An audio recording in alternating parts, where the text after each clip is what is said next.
Hi guys, అది కురుక్షేత్ర యుద్ధం 17వ రోజు. కర్ణార్జునుల మధ్య భీకర యుద్ధం జరుగుతుంది. ఒక పక్క వాసుదేవుడు గీతోపదేశంతో అర్జునుని ప్రోత్సహిస్తే, మరొక పక్క కర్ణుడు రథసారథి అయిన శల్యుడు మాత్రం లేనిపోని మాటలతో నిరుత్సాహపరిచేవాడు. ఆ ఒత్తిడితో యుద్ధం చేస్తున్న కర్ణుడికి అస్త్రాల యొక్క స్మరణ రాక తడబడతాడు.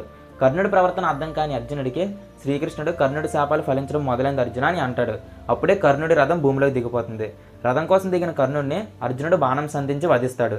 ఎక్కడో చిన్న మాట, సొంత తమ్ముడితో యుద్ధం చేస్తున్నానని బాధలో ఉన్నప్పుడు శల్యుడు పెడుతున్న మానసిక ఒత్తిడిని అదుపు చేసుకుంటూ, పరశురాముడి శాపం కారణంగా అస్త్రాల యొక్క స్మరణ రాక ఇబ్బంది పడుతూ, భూదేవి శాపం కారణంగా రథం బయటికి రాక ప్రయత్నిస్తూ, ఇంద్రుడి దానం చేసిన కవచకుండలాలు లేక నేలపై నిస్సహాయ స్థితిలో ఉన్న కర్ణుడిని అర్జునుడు ధర్మం పాటించకుండా బాణం సంధించి వధిస్తాడు.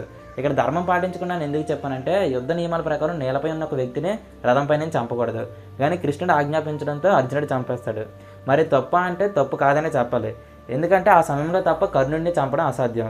ఒకవేళ కర్ణుడు కానీ చావకపోతే అధర్మం గెలుస్తుందని కృష్ణుడు అలా చెప్తాడు.